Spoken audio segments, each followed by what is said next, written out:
It's different now. Well, so you could say we're dating. But it's secret. Secret dating? I don't know. I mean, I guess that's the real difference. Now when we get off the phone, or go home for the night, or it's just quiet and we're alone, we say I love you.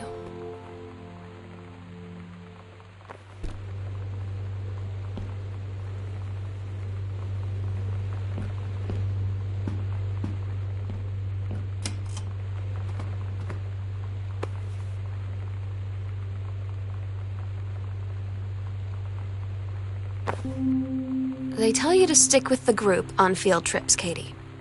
There's a reason for that. Lonnie and I snuck off on the side paths at Multnomah Falls and got a little lost. Okay, a lot lost. Like, for hours.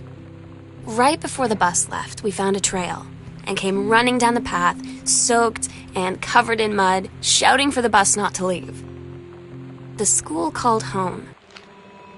Todd's band lost their singer. Todd said he sucked. Lonnie said he got sick of Todd's shit, and he was complaining about needing a new singer. So Lonnie was like, I can sing. And they were all kind of like, you can? And she was like, probably. But she's been rehearsing with them for like a week now, and I finally got to see them play in Todd's basement today. And she's actually really amazing. I feel so proud when she's on stage. It's incredible being in awe of someone you love. So everybody knows it's like a temporary situation till she ships out in June. But till then, I'm gonna be at every single show.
I'm so stupid sometimes.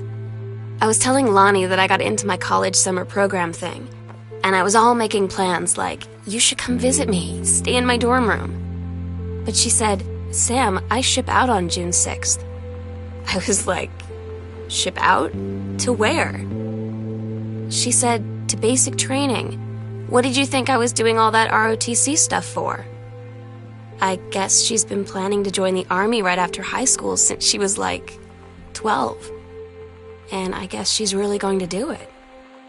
So I was like, after graduation, I'm just never going to see you again? She said, let's just have fun while we can.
Daniel finally came over to get his game. I'd been dreading it. But he brought this story with him that I wrote when we were little. I started reading it, and then there I was, crying at the kitchen table. He asked what was wrong, and I was thinking about how we used to be friends, how much I'd taken for granted. But instead, I told him about school, and Dad, and Lonnie, and then how sorry I was that I wasn't his friend anymore. He gave me a hug and said it was going to be okay. For some reason, I almost believed him.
Lonnie had her going-away show with her band tonight.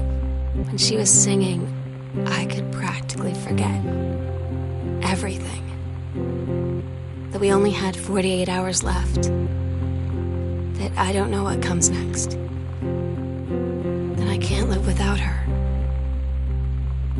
Then she dedicated the last song to me. I couldn't take it. I was out on the curb in the alley, sobbing till my ribs hurt. I would follow her anywhere, Katie. But I can't. Where she's going. After a long time, she found me. She said she was sorry. She said, I wish things could be different. We agreed our last night together would be our happiest ever, and we'd forget tomorrow was going to come at all. It worked for a while. We had a good time seeing Oscar off, then ran up to the attic to look through our photos, to find one for Lonnie to take with her. And looking at them, I realized they were all in the past, and there wouldn't be any more. And I didn't know what I was going to do. And I cried, and she held me. She said she knew it was hard, but life would move on. I said I didn't want my life to keep moving without her. That's when she cried too. I was so exhausted. I must have fallen asleep like that, in her arms. In the morning, I woke up, and I was finally alone.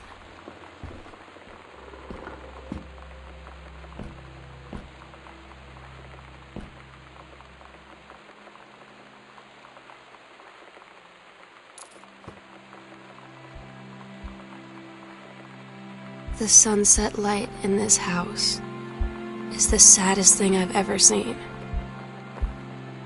I just want to sleep. When I'm in the attic, it almost feels like Lonnie could still be here. She's just downstairs, I'm just waiting to hear her pull down the hatch and come running up. Maybe I'll go up to the attic and wait.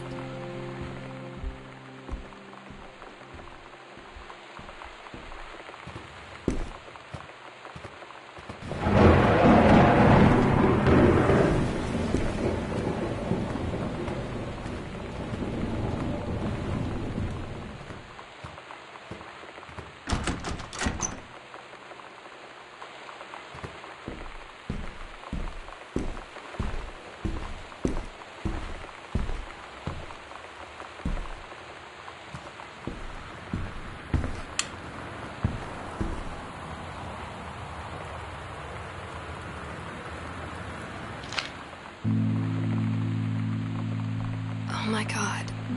Katie, I fell asleep in the attic, in Lonnie and my old spot, and I missed the first 2 calls. I just barely caught the third one before the machine got it. And it was Lonnie, on a payphone. She'd been on the bus to Basic, and she said she couldn't think of anything but me and us, and that she couldn't go through with it, with the Army and being a part and all of it. And so she got off the bus in Salem. She said, "Sam, I want you to pack up everything you can and get in your car and come find me. And let's just drive until we find somewhere for us." And she asked me if I could do that. And I said yes. Yes.